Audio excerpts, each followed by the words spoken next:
예, 오늘 요한계시록의 7교회 가운데 이제 네 번째 교회 두아디라 교회입니다.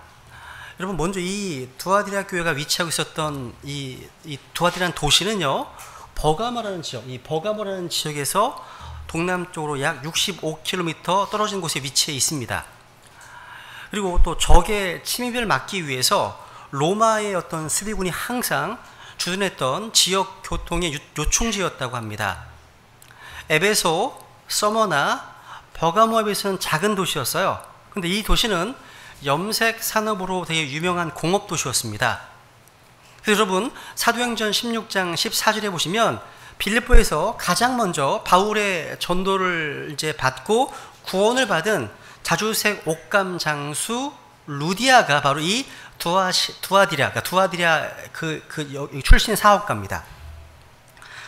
이곳에서는요, 염색 공업이 좀 활성화되면서 같은 업종에 종사하는 상인들을 중심으로 길드라고 하는 막강한 상인 조합이 형성되었습니다. 길드. 이들은요, 침묵을 이제 도모하는 명목 아래에서 모여서 우상 숭배와 음란한 파티를 일삼았다고 해요. 근데 여기에 합류하지 않으면, 여기에 함께하지 않으면 그 도시에 도저히 먹고 살 수 없었다고 합니다. 특별히 이곳은요, 우상 신들 가운데서도 제우스의 아들이라고 하는 태양신 아폴로를 이 도시의 주신으로 섬겼던 곳입니다. 각 도시마다 이 주신이 있나 봐요. 버가모는 제우스였잖아요. 여기는 아폴로예요. 아폴로. 그죠? 그래서 요한은요, 이 본문 이제 18절에서 의도적으로 우리 주 예수 그리스도를 바로 하나님의 아들로 계시하며 지금 편지를 쓰고 있습니다. 그러니까 진짜 하늘과 땅의 권세를 가진 하나님의 아들은 바로 예수 그리스도이심을 명심한다는 뜻이죠. 흥미로운 것은요, 그 위어스비가 이런 얘기를 하더라고요. 요한계시록 2장과 3장 각 교회가 있잖아요. 근데 7교회, 7도시 가운데 가장 스몰한 지역, 가장 작은 도시가 두아디라예요. 가장 작습니다. 그런데 주님께서는 가장 작은 도시에 가장 긴 메시지를 보내셨다는 거. 이거 흥미롭다. 그러니까 주님께서는 그 교회의 규모와 상관하지 않고, 그 교회의 크기와 상관하지 않고 그 교회의 필요 말씀을 선포하신다는 거예요. 그죠? 이 두아디라가 가장 길더라고요. 그래서 제가 두아디라를 두 번을 할까 나눠서 할까 하다가 한 번에 하려고 하는 겁니다. 이 두아디라는요, 뜻 자체가 고통의 향기란 뜻입니다. 고통의 향기. 이 단어는요, 바치다를 의미하는 디오스란 단어하고 또 우상에게 희생자세를 드리는 일이 피곤하지 않다를 의미하는 그 테이레스가 합쳐진 단어입니다. 그러니까 이 두아디라 교회는요, 우상 숭배에 있어서 지칠 줄 모르는 상태에 있음을 보여줍니다. 이 말씀을 이제 역사적으로 적용하면 교회사에서 두아디라 교회 시기는 AD 500년에서 AD 1000년까지의 기간입니다. 이 기간은요, 기독교 역사에서 가장 암울한 시기예요. 가장 어두운 때예요. 그래서 중세 암흑시대라고 하잖아요. 성경을 읽지 못하게 금지된 시기거든요, 천주교에서. 이 교회 시대 기간에 로마 천주교회의 종교적인 파시즘 아래에서 그리스도의 몸된 교회가 이전 시대의 박해와는 비교가 안 될 만큼 아주 혹독한 박해를 당합니다. AD 300년 전 이전까지의 로마 제국의 박해들은요, 이 시대에 비하면, 그러니까 로마 교황 치하에서 자행된 박해들을 비하면 진짜 아무것도 아닙니다. 그래서 여러분, 퍽스의 순교사 읽어보세요. 그중에 특히 종교재판에서 행해졌던 그런 잔인한 고문들, 어떻게 이렇게 인간이 잔인할 수 있는지 끔찍합니다. 그래서 이 기간에 있었던 여러 가지 그런 순교, 박해에 대한 것들도 이 팍스의 순교사에 잘 다루어져 있습니다. 중에서 이 버가모 교회에 이제 편지하실 때 이제 자신을 양날 달린 검으로 이제 표현하셨죠. 한번 보세요. 계시록 2장 12절에 보시면, 버가모에 있는 교회의 천사에게 쓰라, 양날 달린 날카로운 검을 가진 이가 이것들을 말하노라, 이렇게 말씀하십니다. 자신을 계시하신 겁니다. 그런데 두아디라 교회는 자신의 인격을 들어서 말씀하십니다. 그러니까 주님께서 두아디라 교회에게 자신을 계시하실 때는 버가모 교회에 하신 것과 다르게 자신의 인격을 계시하신 것이라는 겁니다. 이것은 두아디라 교회의 상태가 버가모 교회의 상태보다 더 심각함을 보여주는 겁니다. 같이 읽어볼까요? 18절 말씀 시작. 두아드라에 있는 교회의 천사에게 쓰라. 불꽃 같은 눈과 정제된 놋 같은 발을 가진 하나님의 아들이 이것들을 말하노라. 야, 여러분, 두아드라 교회에 계시되신 분은 어떤 분이십니까? 주님 바로 자신을 하나님의 아들이라고 말씀하십니다. 주님께서요, 교회에게 자신을 하나님의 아들이라고 말씀하신 사실, 이건요, 교회의 상태가 하나님의 아들을 하나님의 아들로 인식하지 못하는 지경에까지 이르렀다는 것이 암시되어 있습니다. 이러한 이 교회를 향해 주님께서 자신을 이렇게 말씀하십니다. 불꽃 같은 눈, 그리고 정제된 놋 같은 발, 이렇게 표현하시네요. 눈이 불꽃 같다. 이것은요, 주님께서 자신의 눈으로 어떤 것이든지 다 볼 수 있고 알 수 있다는 뜻입니다. 그러니까 우리 주님의 통찰력 또 인식 능력 앞에 어떤 것도 숨길 수가 없습니다. 감출 수가 없습니다. 아무리 감출지라도 우리 주님은 다 보여줄 수 있는 불꽃 같은 눈을 소유하고 계신 분이십니다. 그런데 흥미로운 것은요, 아가서에 보시면 예수 그리스도의 눈이 비둘기 눈과 같다고 말씀하시네요. 아가서는 12절에 보시면 그분의 눈은 물 많은 강가에 사는 비둘기의 눈 같아서 말씀하시네요. 초림 때 예수님 모습입니다. 초림 때 비둘기의 눈.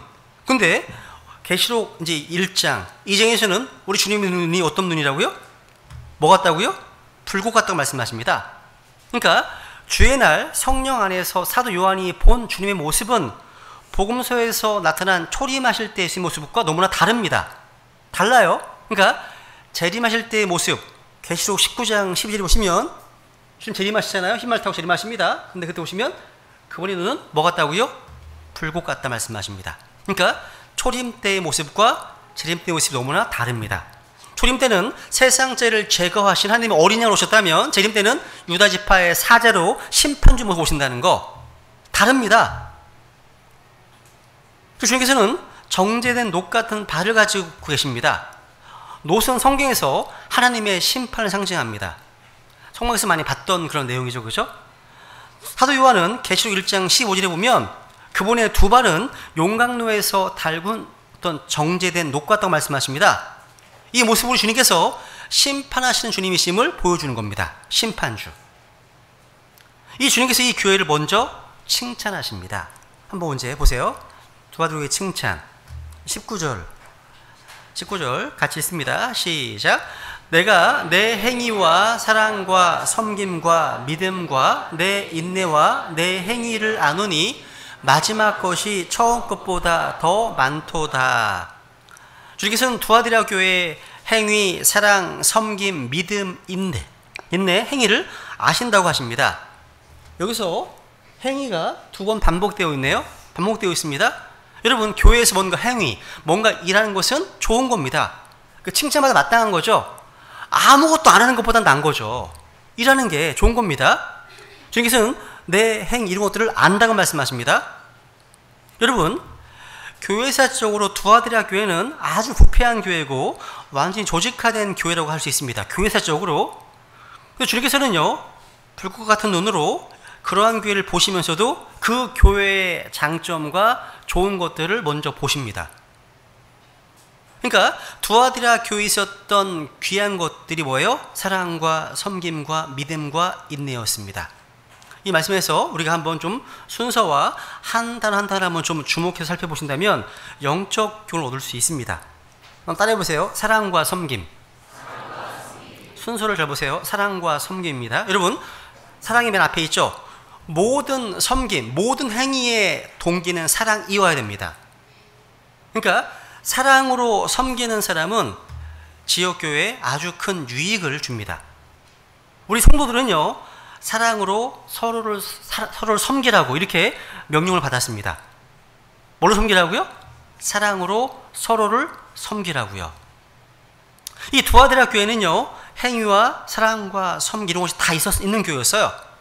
여러분, 사랑의 동기가 없이 섬기려고 하면 얼마 못 가요. 금방 지칩니다. 지쳐요. 그러니까 사랑의 동기로 섬겨야만 주님께서 다시 오실 그때까지 지치지 않고 섬길 수 있는 겁니다. 또 한 가지. 영적으로 적용하는 겁니다. 보세요. 보면 사랑과 섬김과 믿음이 있죠. 여기 사랑이 믿음 앞에 나오네요. 우리가 보통 이제 믿음, 소망, 사랑, 믿음이 먼저 나오잖아요. 여기는 사랑이 먼저 나왔어요. 그죠? 여러분, 어떤 교회든지 간에 또 어떤 성도든지 간에요, 사랑보다 믿음이 앞서야 돼요. 믿음은 들음에서 나고 들음 하나님의 말씀에서 나잖아요. 그러니까 진리의 말씀에 근거하지 않는 사랑은 믿을 수 없기 때문입니다. 당연하죠. 그죠? faith, 믿음은요, 하나님의 말씀에서 오는 겁니다. 믿음은 보지 못하는 것이 증거이고 소망의 실체입니다. 믿음은 하나님의 약속을 신뢰하는 거예요. 믿음은 하나님께서 말씀하신 것에 대한 영적인 반응입니다. 근데 이러한 진리가 바탕이 되지 않은 상태, 사랑만 있다면 이건 분별을 못하겠죠, 제대로. 그죠? 아무거나 다 받아들이게 되는 거예요. 우리가 영적으로 분별력이 있는 사랑을 하기 위해서는 그 근거가 되는 믿음이 먼저 있어야 된다는 말입니다. 바른 믿음은 진리의 말씀을 근거로 하잖아요. 말씀과 진리가 분명해야 안 속습니다. 안 속는 거예요. 그런데 여기서는 지금 믿음과 사랑이 먼저 언급되어 있는데 어쨌든 사랑 자체는 칭찬받을 만한 겁니다. 그 다음에 이제 사랑과 섬김과 믿음 다 뭐가 나오죠? 인내입니다. 인내. 주님 칭찬하신 겁니다. 인내입니다. 여러분, 우리가 하나님을 섬기고 지체들을 섬기고 믿음을 붙들면서 살기 위해서는 인내가 필요해요. 인내가 필요합니다. 하루하루 인내할 게 너무 많지 않습니까? 인내가 필요해요. 이 인내는 소망과 관련이 있어요. 그래서 데살로니가전서 1장에 보시면 이런 말씀하고 있죠. 1장 3절 같이 읽겠습니다. 시작. 하나님 곧 우리 아버지의 눈앞에서 우리 주 예수 그리스도 안에 있는 너희 믿음의 행위와 사랑의 수고와 소망의 인내를 끊임없이 기억하기 때문이니. 인내, 어떤 인내입니까? 소망의 인내. 그러니까 인내는 소망과 관련됩니다. 그러니까 여러분, 믿음, 소망, 사랑은 눈에 안 보이는 추상적인 겁니다. 이것이 우리의 삶 가운데 믿음의 행위로 구체화되어야 됩니다. 사랑은 사랑의 수고로 구체화되어야 되는 거예요. 소망이 있다면 소망의 인내가 구체화되어야 됩니다. 구체되어 있지 않은 그냥 믿음, 소망 사람은요, 안 보여요. 의미가 없습니다. 소망이 인내. 그죠? 인내는요, 소망 가운데 믿고 오래 참는 가운데 기다리는 겁니다. 히브리서 10장에 보시면 하나님의 뜻을 행한 뒤에 그 약속하신 것을 받기 위해서 필요한 게 뭡니까? 인내예요. 인내. 페이션스. 인내입니다. 인내. 인내가 필요해요. 인내는요, 야고보서 1장에서 믿음의 단련을 통해서 이루어지는 겁니다. 단련. 성경은 오직 인내를 완전히 이루라 말씀하십니다. 주께서는 이렇게요, 두 아들이 있어 이런 좋은 것들에 대해 말씀하시면서 처음 것보다 마지막 것이 더 많다고 칭찬하셨습니다. 처음 것보다 뭐가 많다고요? 마지막 것도 많다 하십니다. 여러분 오세요? 여러분 어떠십니까? 구원받고 나서 처음 그때의 상태보다 지금이 더 좋으십니까? 아니면 항상 그때는 참 좋았지, 그때는 참 좋았어, 뭐 이렇게 얘기하십니까? 두 아들 교회는요, 처음 것보다 마지막 것이 더 좋았다고, 더 많다고 칭찬하셨습니다. 이 교회는요, 영적 성장, 영적 성숙을 통해서 처음보다 나중 행위가 더 좋았습니다. 더 많았어요. 여러분, 우리의 삶이 육신의 행위라면 처음에 뭔가 많이 하다가 점점 식어지고 마침내는 없어집니다. 이 육신의 행위예요. 근데 믿음의 행위는요, 처음에는 되게 적을 수 있습니다. 왜? 먼저 말씀을 들어야 되니까, 받아야 되니까. 처음엔 적고 미약해 보입니다. 하지만 시간이 갈수록 점점 커지고 하나님의 영광을 위해서 강해지고 많아지는 거예요. 그러니까 여러분, 시간의 검증으로 알게 됩니다. 그게요. 그래서 오래 못 가는 사람들 있잖아요. 그죠? 그거는 육신의 행위라는 겁니다. 주님께서는 그것을 기뻐하시고 칭찬하신 겁니다. 그런데 이렇게 안타깝지만 두아디라 교회에요, 치명적인 문제가 있었습니다. 이 두아디라 교회는 아까 말씀드린 것처럼 교회사 가운데 중세 암흑 시대에 해당하는 교회입니다. 우상과 죄악이 많은 아주 부패한 교회예요. 주님은 그러한 교회를 할지라도 거기서 잘하는 거 또 귀한 것이 있음을 인정하시고 칭찬하셨습니다. 근데 그렇 칭찬하셨다 할지라도요, 책망할 것은 결국 간과하지 않으십니다. 이게 은혜가 돼요. 우리는 교회 가운데 아주 좋은 것, 잘하는 것, 또 강점, 장점이 있다는 것을 그 사실 때문에 책망받을 것을 간과해서는 안 됩니다. 안 되는 겁니다. 귀한 것은 귀하게 여기더라도요, 책망할 것은 바로 말해줘야 됩니다. 그러니까 우리의 자세는 어떻게 됩니까? 자세가? 주님, 책망할 것이 있다면 저희를 책망해 주시옵소서. 이런 마음이 항상 있어야 한다는 거죠. 또 어떤 책망하셨을까요? 책망. 우선 20절에 보시면 이는 내가 이세벨이라고 하는 그 여자를 용납하기 때문이라 하십니다. 이세벨? 여러분, 두아디라 교회를 병들게 하는 심각한 문제가 생겼습니다. 문제의 발단은 바로 이세벨이라는 여인이었습니다. 그러니까 이 두아디라 교회의 위험도요, 다른 교회 마찬가지로 외부의 요인이 아니라 내부에 있었습니다. 내부에 있었습니다. 이세벨이 누구냐? 열왕기상 16장부터 쭉 읽어보시면요, 이세벨은 바알의 대언자들을 먹였던 여자입니다. 구약 성경 전체에서 가장 사악한 여자였습니다. 이세벨. 유명한 인물이에요. 사악하기로. 이세벨은요, 아합 왕의 왕이었습니다. 이세벨은 시돈 사람들의 왕 엣바알의 딸인데 바알 신을 섬기며 경배하는 여자였습니다. 그래서 하나님의 백성들, 이스라엘 백성 가운데 바알의 종교를 수입하고 널리 보급했어, 이 여자가요. 이 여자가.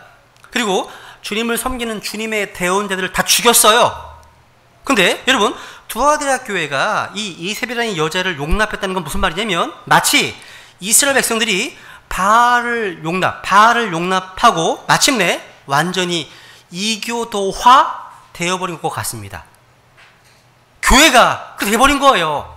세속화, 이교도화 돼버린 겁니다. 여기 이 여자가 뭐라고 얘기냐면 이렇게 얘기합니다. 이 여자는 자기를 가리켜서 여대원자라고 합니다. 그러니까 이 여인이 아마 교회 안에서 강단을 차지하고 거짓 교리를 가르친 것으로 아주 악한 영향을 끼친 것임을 알 수 있습니다. 그래서 이 시를 보시면 내 종들을 뭐 했다고요? 가르치고 되어 있죠. 그러니까 이세벨이라는 그 여자는 두아디라 교회에 들어와서 이 크리스찬들을 가르쳤습니다. 문제가 심각하죠. 그러니까 여자들이 교회에서 가르치는 거의 성경은 분명히 말씀하고 있습니다. 한번 두 개를 볼까요? 고린도전서 14장. 여기 보시면 이런 말씀하고 있습니다. 같이 읽겠습니다. 시작. 너희의 여자들은 교회들 안에서 잠잠할지니 말하는 것이 그들에게 허락되지 아니하였고 또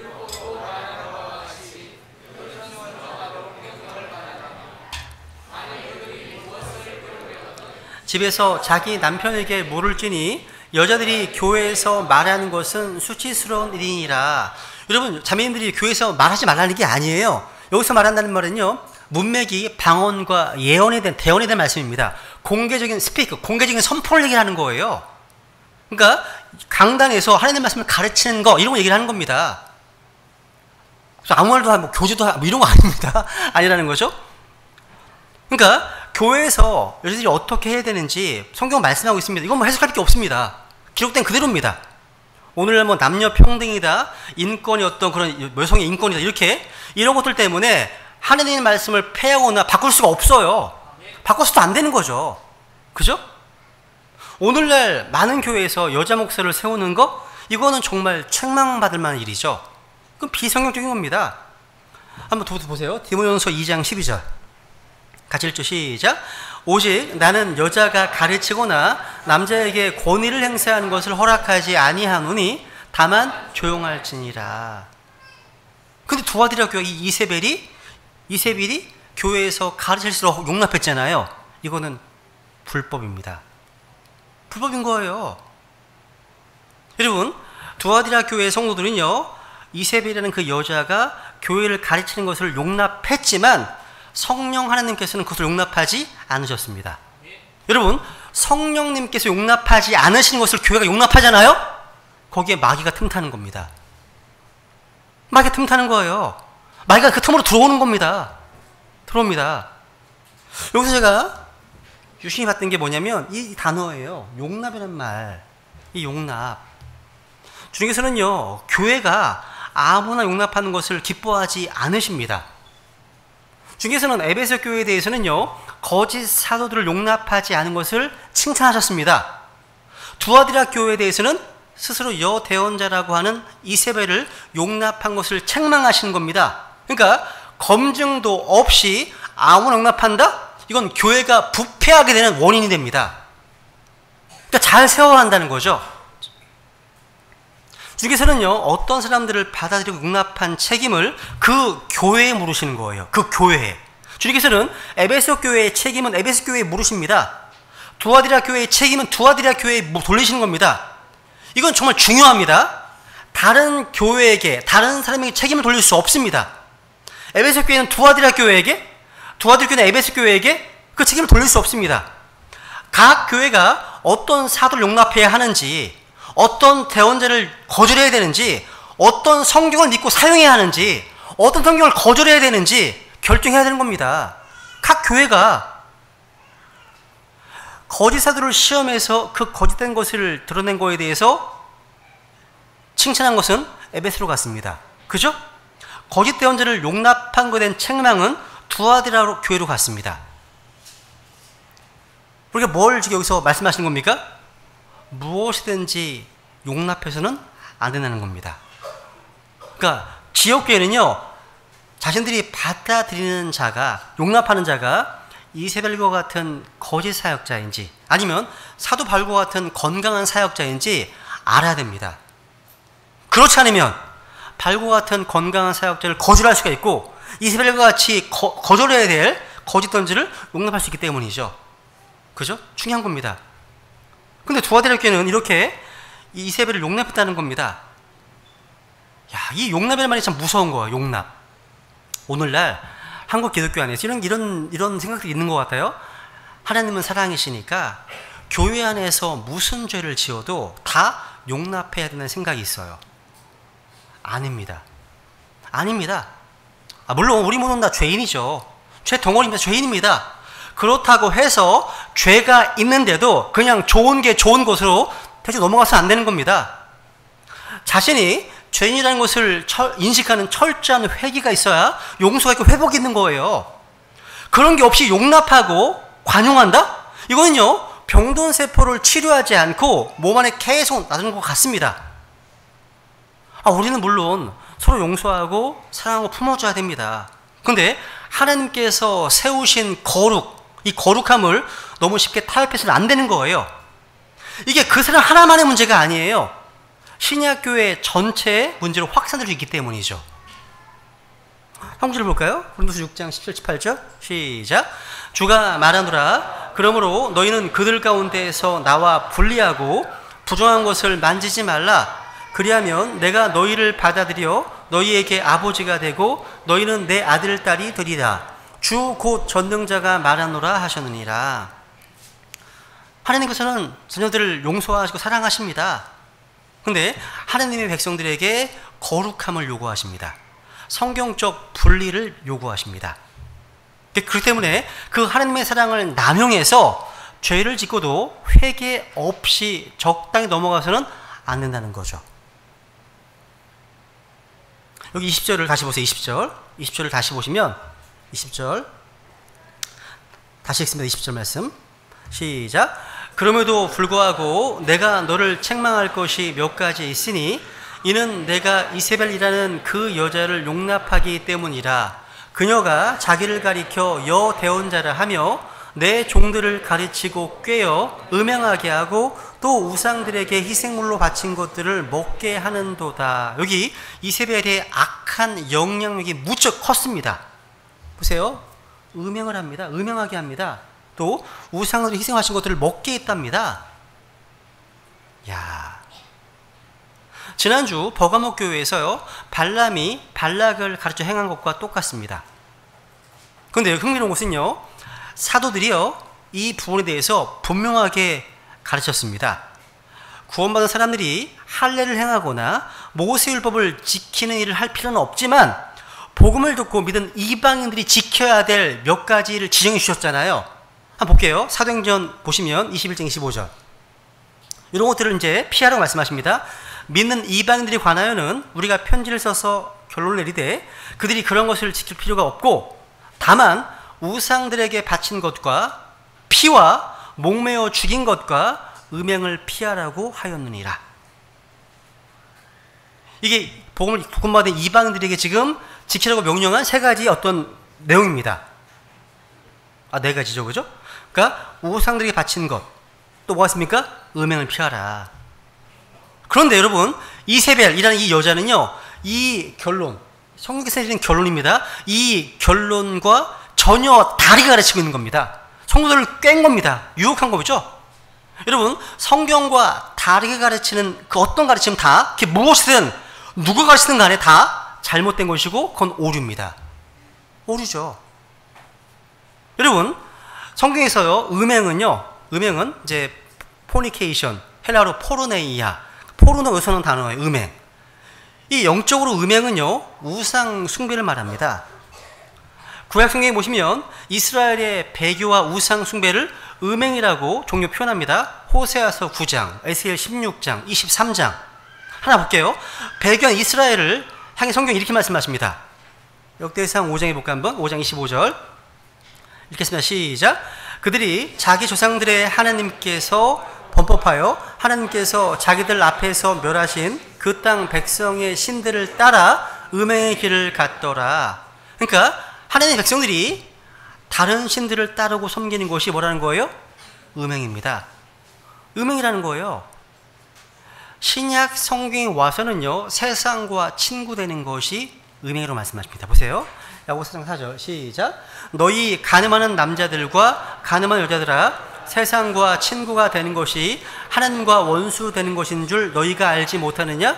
그러므로 누구든지 세상의 친구가 되고자 하는 자는 하나님의 원수가 되느니라. 여기 잘 보세요. 킹제임스 성경만 가늠하는 남자들도 포함되어 있어요. 개혁성경에는 앞에 남자가 빠졌어. 남자는 면책 사유인가 봐. 개혁성경 가늠해도 아닙니다. 둘 다 죄예요. 둘 다. 보세요. 세상과 친구가 되는 것, 세상과 일치되는 것, 이런 것들을 주님께서는 음행이라고 합니다. 그래서 그런 사람들을 간음했다 이렇게 말씀하고 있는 겁니다. 그런데 이세벨이라는 여자는요, 이 여자는 교회가 세상과 일치해야 되고 세상과 친구가 되어야 한다고 가르친 겁니다. 이 영적으로 음행하고 하고라는 뜻입니다. 음행하고 하고. 여러분, 세상을 변화시키기 위해서 세상을 알아야 된다. 그거 나섰다가 오히려 세상에 의해서 자신이 부패해버린 크리스찬들이 많습니다. 여기에는 사역자들도 있습니다. 제가 예전에 본 책 이런 내용이 있었습니다. 아마 청년 사역자였던 것 같아요. 이분이 어떤 청소년 사역자인데 청소년들의 인터넷 음란물 중독을 연구하기 위해서 나섰다가 자신이 중독됐습니다. 그 간증에 대한 얘기예요. 이런 케이스가 많다는 거예요. 여러분, 어둠의 권세를 쉽게 보면 안 돼요. 여러분이 영적으로 준비가 되어 있지 않다면, 말씀과 성령으로 충만하지 않다면 언제든지 우리는 세상의 어두운 힘을 이겨낼 수가 없습니다. 이세벨이라는 이 여자가요, 성도들에게 가르치는 것, 꿰는 것을 우리는 말씀을 통해서 분별하고 용납하지 말아야 되는 거죠. 그죠? 근데 또 여기 더 놀라운 말씀이 있어요. 지금 주님께서 회개할 여지를 주십니다. 하나님께서 이세벨에게. 놀랍습니다. 21절 볼까요? 21절 읽겠습니다. 시작. 내가 그녀에게 그녀의 음행을 회개할 여지를 주었으나 그녀가 회개하지 아니하였도다. 주께서는 음녀 이세벨, 여대원자 이세벨에게 그녀의 음행을 회개할 여지를 주셨습니다. 그런데 회개하지 않았다고 말씀하시죠. 여러분, 이세벨에게 회개할 여지를 주셨어요. 무슨 얘기냐면 열왕기상 21장에 보시면요, 주님께서는요, 이세벨에 대해서 이세벨이 죽을 것이다, 멸망할 것이다 이렇게 선포해 주셨어요. 그죠? 개들이 이세벨을 먹을 것이다, 하나님이 멸망을 선포해 주셨어요. 근데 이 말씀에도 불구하고 이 말씀 선포 후에 약 13년 지난 후에 이세벨은 이 일이 이루어집니다. 똑같이 개들이 먹습니다. 예후가 등장해서 이세벨을 이제 상막 던져버립니다. 걔들이 뜯어먹는 거예요. 그러니까 중에서 이세벨이요, 회개할 수 있는 기간 13년을 주셨어요. 그러니까 주님께서는 오래 참으시고 회개할 길을 주신다는 거예요. 그죠? 베드로 3장에 보시면 오직 우리를 향하여 오래 참으사 아무도 멸망하지 아니하고 모두 회개에 이르기를 원하시기 때문입니다. 그러니까 이세벨은 아주 사악한 거짓 대언자였지만 그런 자에게도 하나님은 회개의 길을 오랫동안 열어주셨다는 겁니다. 하나님은요, 사악한 죄인이라 할지라도 회개하고 돌아오잖아요, 얼마든지 받아주고자 하시는 겁니다. 므낫세 같은 왕, 그 사악한, 그 정말 철천지 사악한 왕 므낫세, 나중에 회개하거든요. 얘가 그 부분에 회개합니다. 주님 받아주십니다. 와, 므낫세가 깔았던 그런 악한 그런 철로에 지금 막 달려오고 있는 거죠. 악한 그죠? 이런 상황인데 므낫세가 회개하면 나중에 회개합니다. 이게 아버지 하나님 마음입니다. 이사야서 55장 이런 말씀하시죠. 보세요. 읽어볼까요? 시작. 사악한 자는 자기 벌을 버리고 불의한 자는 자기 생각을 버리고 주께로 돌아오라. 그리하면 그분께서 긍휼을 베푸시리라. 우리 하나님께로 돌아오라. 그분께서 풍성하게 용서하시리라. 야, 이런 말씀 보면요, 여러분, 칼빈의 예정론이 얼마나 잘못된 교리인지 우리가 알 수 있어요. 주님께서는요, 이세벨이라는 이런 사악한 여자조차도 회개할 기회를 주시잖아요. 여러분, 이세벨이 구원받지 못한 것, 이세벨이 멸망한 것은 죄를 많이 지어서가 아니에요. 사악함과 불법을 많이 지어서가 아닙니다. 주님께서 이 사람을 영원한 칙령 미리 선택하지 않으셨기 때문이 아니라는 거죠. 뭐예요? 뭐가 다르기 때문에? 회개하지 않아서 지옥 간 거예요. 회개하지 않아서, 택함 받지 않아서가 아니라, 그죠? 그러니까 이들이 믿지 아니하고 회개하지 않기 때문에 구원받지 못한 겁니다. 그래서 회개하지 않기 때문에 큰 환란에 던진다고 말씀하시죠. 큰 환란, 대환란이에요. 이 땅에 있는 많은 사람들 가운데 회개하지 않는 사람들, 교회는 다니는데 회개하지 않는 사람들, 이 땅에 남겨지는 겁니다. 그리고 환란 가운데 들어가는 거죠. 똑같은 얘기입니다. 그죠? 주님께서는요, 회개하지 않잖아요? 어떻게 심판하시냐? 침상으로 또 죽음으로 심판하십니다. 보세요. 주님께서는요, 회개하지 않으면 침상과 죽음으로 심판하십니다. 계시록 2장에 보시면 23절, 23 같이 했습니다. 시작. 보라, 내가 그녀를 침상에 던져 넣을 것이요, 그녀와 함께 간음하는 자들도 만일 자기 행실을 회개하지 아니하면 큰 환난 속에 던져 넣을 것이며, 또 내가 사망으로 그녀의 자녀들을 죽이리니 그리하면 모든 교회가 나는 곧 속 중심과 마음을 살피는 자인 줄 알리라. 또 내가 너희 행위에 따라 너희 각 사람에게 주리라. 여러분, 하나님은 오래 참아주십니다. 하지만 끝까지 참아주시지 않습니다. 하나님은 인내하십니다. 근데 끝까지 인내하지 않으십니다. 그 인내가 끝나는 때가 오면 반드시 돌이킬 수 없는 심판을 내리십니다. 여기 보시면 주님께서 이제 때가 되니까 이제 심판하시는데 어디에 던지신다고요? 침상에. 잠을 읽으면 쉬라고 하시나? 그런 거 아니에요. 자라고 하시나? 그게 아닙니다. 여러분, 침상에 던진다는 말은 무슨 말이냐면 병이 나게 한다는 말이에요. 여러분, 침상에 누워서 내려오지 못하는 경우나 너무 깊은 병이 걸면 죽잖아요. 침상에 죽잖아요. 그런 얘기입니다. 지금 침상은 질병으로 죽거나 질병으로 누워있거나 또 죽음으로 눕는 곳입니다. 이래도 듣지 않으면 23절에 보시면 사망으로 그들을 죽이겠다 하십니다. 주님께서는 회개하지 않을 때 질병이나 죽음으로 징벌하신다는 뜻입니다. 이 질병과 사망은요, 종종 하나님께서 자신의 사랑하는 자녀들에게 자녀들을 훈계하고 일깨우기 위해서 사용하신 수단이기도 합니다. 그래서 고린도전서 11장 30절에 보시면 보세요. 고린도전서 11장 30절. 이런 까닭에 너희 가운데 약한 자와 병든 자가 많고 잠자는 자도 많도다 하십니다. 이 말씀의 배경은 주의 만찬에 대한 겁니다. 주의 만찬은 하나님과 내가 바른 관계에 있는지를 점검하는 아주 어떻게 보면 자아 성찰의 시간입니다. 하나님께서는요, 사랑하는 자녀들을 징계하기 위해서 채찍을 드십니다. 징계는 구원받은 그리스도인에게만 있습니다. 징계는요. 근데 여기 보니까 그 징계가 어떻게 보면 세 가지 단계라고 얘기할 수 있습니다. 세 가지 단계. 먼저 약한 자. 처음에 나를 약하게 하십니다. 여러분 몸이 갑자기 약해지신다면 이게 혹시 나를 사랑하는 징계의 채찍은 아닐까? 한번 생각해 보시기 바랍니다. 물론 이제 40대 50대 되면서 약해지는 거 말고 수요 모임 때마다 다들 다 힘들어 하시잖아요. 그런 거 말고 약할 수 있습니다. 그죠? 그래도 깨닫지 못하면 침상에 눕게 하시는 거예요. 왜? 누워서 곰곰이 생각해 보라고 좀 생각 좀 해보라고 하시는 겁니다. 그래도 안 들어. 그러면 육적인 사망을 줄 수 있습니다. 더 이상 이 세상에서 하나님의 영광을 나타내지 못하는 사람들, 세상의 빛과 소금의 역할을 하지 못하는 사람들, 이들의 목숨 하나님께서 거두할 수 있다는 얘기입니다. 그러니까 우리는 빨리 깨달아야 한다는 거예요. 우리를 침상에 눕게 하시고 목숨을 앗아가시겠다고 경고하시는 그 하나님의 엄중한 책망 앞에 서야 한다는 거죠. 그죠? 보세요. 만일 자기 행실을 회개하지 아니하면 큰 환란에 넣을 것이다 말씀하시죠. 이 큰 환란이 바로 대환란입니다. 교리적인 얘기는 하지 않겠습니다. 주님께서 여러분 이세벨을 벌하실 뿐만 아니라 그녀와 함께 간음하는 자들도 벌하십니다. 주목하세요. 뭐 하지 않으면요? 회개하지 아니하면.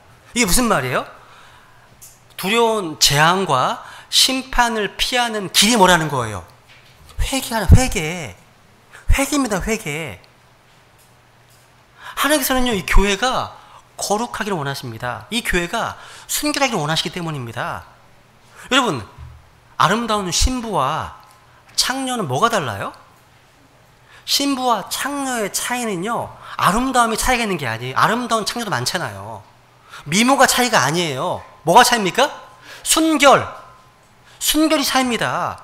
여러분, 예수님의 몸된 교회, 예수 신부인 교회가 거룩과 순결을 잃어버리면 다 잃어버린 겁니다. 다 잃어버린 겁니다. 하나님께서는 우리 교회가요, 신약 교회가 세상 속에 있지만 이 세상 속에 결코 세상에 물들지 않기를 원하신다는 거죠. 순결을 원하신다는 얘기죠. 그럼 이제 그 다음에 보세요. 이제 주님께서 이제 이런 이세벨의 어떤 그런 유혹에 넘어가지 않은 거룩한 소수가 있었습니다. 주님 말씀하십니다. 계시록 2장에 보시면 2장 24절 보시면 그러나 내가 너희와 두아디라에 있는 남은 자들이 있습니다. 곧 이 교리를 가지지 아니하고 그들이 말하는 대로 사탄의 깊은 곳을 알지 아니한 모든 자들에게 말하노니 내가 어떤 다른 짐도 너희에게 지우지 아니하리라. 여기 보시면요, 이세벨의 어떤 그런 교리, 거짓 교리를 그 유혹을 거부하고 믿음의 순결을 지킨 두아디라 교회 내에 소수의 진짜 성도들이 있었습니다. 그러니까 문맥으로 봤을 때 두아디라에 있는 남아있는 자들, 이들은 정말 적은 숫자였던 것 같습니다. 겉으로 보기에는 이세벨의 무리가 세력이 강해 보이기도 하고 교회가 다 그러 넘어간 것 같지만 항상 신실하고 순결한 성도들이 남아있기 마련이죠. 그러니까 두아디라 교회에 거룩한 마이너리티, 소수가 있다는 말씀입니다. 하나님은 이들을 복주시고 보호하십니다. 역사는 언제나 소수의 남은 자들을 중심으로 이루어집니다. 하나님은요, 다수를 기뻐하지 않으세요. 남은 자를 통해서 일하시고 역사하십니다. 엘리야 시대에 몇 명 있었습니까? 엘리야 시대에 7,000명의 남은 자들이 있었습니다. 그들을 예표하는 거예요, 지금. 주님은 지금 이 시대에도요, 교회가 다 배교하고 타락한다 이 시대에도 남은 자가 있어요. 여러분과 제가 남은 자가 돼야 되지 않겠습니까? 그죠? 주님께서는 이들에게 이렇게 말씀하십니다. 내가 어떠한 다른 짐도 너희에게 지우지 않겠다. 그러니까 주님께서는 이들이 이세벨의 유혹만 확실히 뿌리신다면 다른 짐은 지우지 않겠다고 하시네요. 짐을 안 주겠다고 하시는 거예요. 오늘날 사람들은요, 주님께서 무엇을 하라고 끊임없이 요구하신다고 생각합니다. 뭐 하라, 이거 하라, 이거. 짐을 좀 생각합니다. 근데 결국 그렇지 않습니다. 주님께서 원하시는 제자도의 어떤 그런 길은 아주 심플해요. 심플합니다. 마태복음 11장에 보시면 너희는 내게로 오라고 말씀하시는 거예요. 내게로 오라. 또 내 멍에를 보고 내게 배우라고 말씀하십니다. 근데 내 멍에는 쉽고 내 짐은 가볍다 하시네요. 그러니까 우리가 결단을 못해서 그렇지 결단하고 순종하기만 하면 그렇게 복잡하고 힘든 게 아니라는 거죠. 그죠? 내가 어떠한 짐도 너에게 지우지 않겠다 하시죠? 왜? 주께서는 우리 성도들의 짐을 맡아주시는 분이시기 때문에 그렇습니다. 그래서 시편 55편 보시면 내 짐을 주님께 맡기라고 하십니다. 여러분 어떤 짐도 질 필요가 없어요. 여러분이 걱정하는 거, 근심하는 거, 염려하는 거 이런 거 여러 가지 모든 것 다 주님께 맡기시라는 거죠. 안 맡기고 들고 있어 자기가. 이게 문제죠. 비행기 타고 가는데 짐을 들고 타고 앉아있어요. 내려놓으면 되는데 그죠? 어리석은 거죠. 그죠?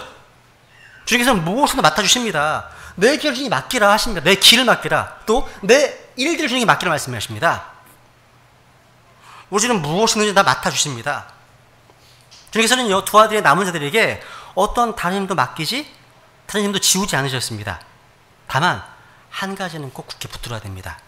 25절에 보시면 같이 씁니다. 25절 시작. 다만 너희가 이미 가지고 있는 것을 내가 올 때까지 굳게 붙잡으라. 굳게 붙잡으라. 이 말씀을 찾아보면 여러 가지가 나와요. 그런데 우리가 구원받은 성도라면 우리 안에는 성령님이 계십니다. 그리고 하나님의 말씀이 우리 손에 들려있어요. 이 말씀이 들려있어요. 그래서 디도서 1장 9절에 보시면 자기가 가르침 받은 대로 신실한 말씀을 굳게 붙들어야 하리니 말씀하십니다. 여러분 마음속에 이 말씀을 굳게 붙드시라는 거예요. 이 말씀을 굳게 붙잡고 있으면 어떤 함정에 빠지지 않습니다. 어떤 미혹에 빠지지 않는 거예요. 안 붙으니까 흔들리는 거, 안 붙으니까 의심하는 겁니다. 안 붙으니까 뭔가 문제가 생기는 거예요. 우리 크리스천들이 있는 많은 문제들 가운데 95%가 성경 안 읽어서 온 거예요. 성경 안 읽어서. 성경 읽고 삶에 적용해 보세요. 그죠? 말씀 붙드시라는 거죠. 근데 마지막으로 이제 주께서 이기는 자에게 이제 주시는 경고, 상급의 약속이 있습니다.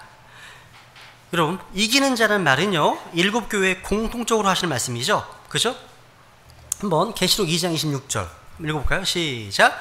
이기고 나의 행위를 끝까지 지키는 자에게는 내가 민족들을 다스릴 권능을 주리니 그가 철장으로 그들을 다스리며 토기장의 그릇같이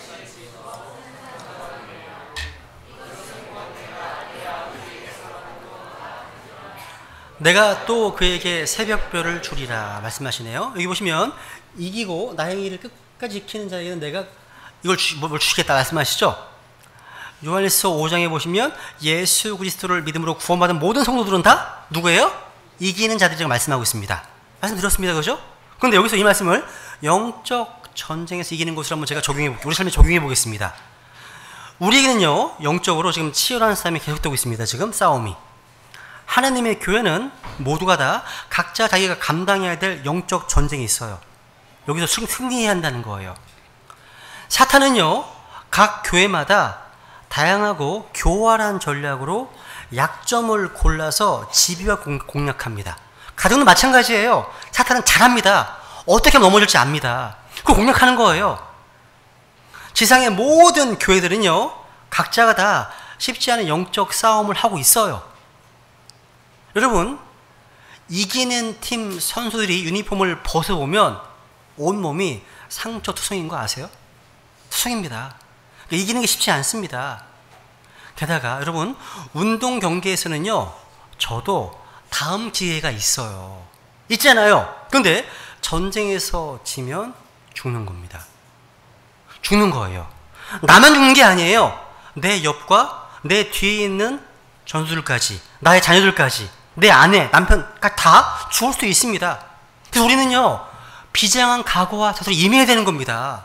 임해야 되는 겁니다. 영적 전쟁에서 승리하면 주님께서 27절 말씀하십니다. 27절 보시면 이런 말씀하시죠. 그가 철장으로 그들을 다스리며 토기장의 그릇같이 부숴 산산조각 내리라. 이것은 내가 내 아버지에게서 받은 것과 같으니라. 철장으로 그들을 다스린다. 토기장의 그릇같이 그들을 부숴 산산조각 내리겠다 말씀하십니다. 야, 여러분, 이런 권세가 우리에게 올 것을 실제 알고 믿는다면 이 세상에서 얼마 안 되는 한 줌의 권력과 명예와 재물을 얻기 위해서 그렇게 발버둥 칠 필요가 있습니까? 오늘날 너무나 많은 성도들이요, 물질 문제의 노예가 된 것은 참 비극적인 겁니다. 어떤 면에서 참된 의미의 그 하늘 본향 신앙, 천국 신앙이 없기 때문입니다. 우리가 천연왕국에서 그리고 영혼으로 나가서 다스리고 통치할 자다, 이걸 참으로 믿는다면 우리가 조금 더 잘 살고 조금 덜 못 살고 그게 그렇게 크게 문제되지 않는다는 거죠. 그죠? 이 땅에서 우리 얼마 안 남았지 않아요? 그죠? 여러분 앞으로 주님 늦게 오신다 하더라도 몇 년 남으셨어요? 그죠? 10년, 20년, 30년밖에 남지 않았어요. 그죠? 40년? 그죠? 주님도 말씀하십니다. 또 내가 또 그에게 뭘 주신다고요? 새벽별을 주겠다. 새벽별. 새벽별은 누구시죠? 새벽별은 누구시죠? 예수님 자신이십니다. 한번 찾아볼게요. 요한계시록 22장. 이건 제가 빠뜨렸네요. 요한계시록 22장. 요한계시록 22장 16절에 보시면 새벽별은 바로 새벽별은 바로 예수님이십니다. 요한계시록 22장 16절 같이 읽습니다. 시작. 나 예수는 내 천사를 보내어 교회들 안에서 이것들을 너희에게 증언하게 하였노라. 나는 다윗의 뿌리요 후손이요 빛나는 새벽별이라 하시더라. 나 예수는, 맨 뒷부분에 뭐요? 예수는 빛나는 새벽별이라. 새벽별은 누구십니까? 예수님이십니다. 다만 새벽별에 S가 붙어 있으면요, 천사들입니다. 단수는 예수님이고요, 새벽별들 하면 천사들입니다. 성경에서 별은 누구예요? 천사를 대표하죠. 그죠?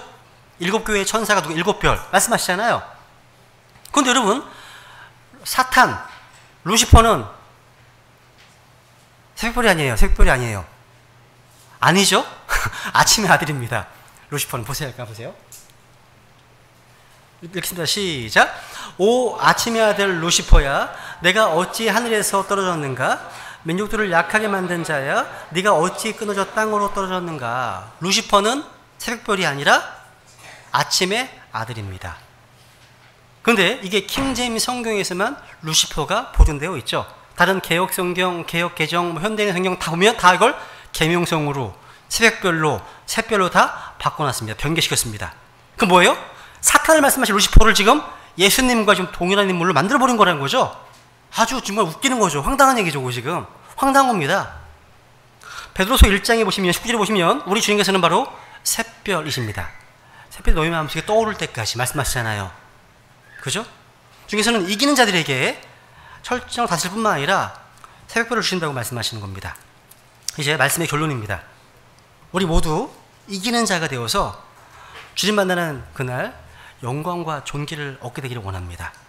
그러려면 우리 모두 주님 앞에, 주님, 우리가 이세벨이나 발람의 교리에 영향받지 아니하고 우리 주님 말씀을 굳게 붙들겠다고 주님 앞에 다 같이 결단하고, 그리고 우리가 더욱 순결하게 세워지기 원한다고 기도하면서 주님께 우리 은혜를 구하겠습니다. 같이 기도하시겠습니다.